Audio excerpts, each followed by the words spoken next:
এটা কটা মানে 100 টাকা মানে 10টা 10 টাকার নোট। 100 টাকা মানে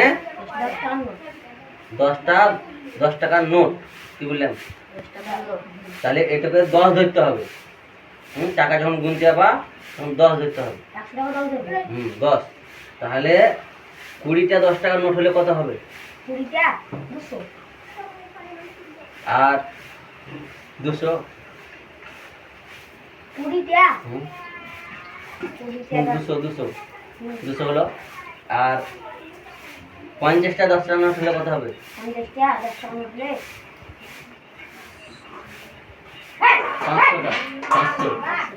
500 টাকা। আর 60টা 10 টাকার নোট হলে কত হবে? 600।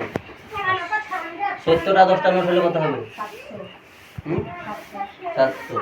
তাহলে টাকা কি করে গুনতে হবে আমি দেখান দিচ্ছি। এটা 10, 20, 30, 40, 45, 46, 47, 48, 49, 50, 51, 52, 53, 54, 55, 56, 57, 58, 59, 60, 61, 62, 63, 64, 65, 66, 67, 68, 68, 69, 70। কত হলো? 700। দেখো টাকাটা গুনে দেখা। আর আমি বুঝে নেবো কি? তাহলে এবার গুনে দেখা।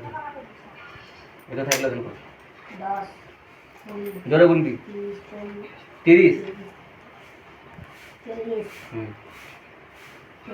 45 হলো।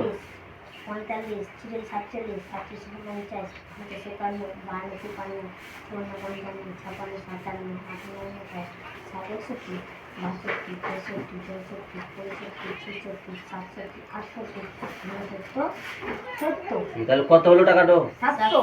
কত হলো? 700। আর টাকা শিখাতে হবে না তো গুনা? এরকম গুনবি, ঠিক আছে?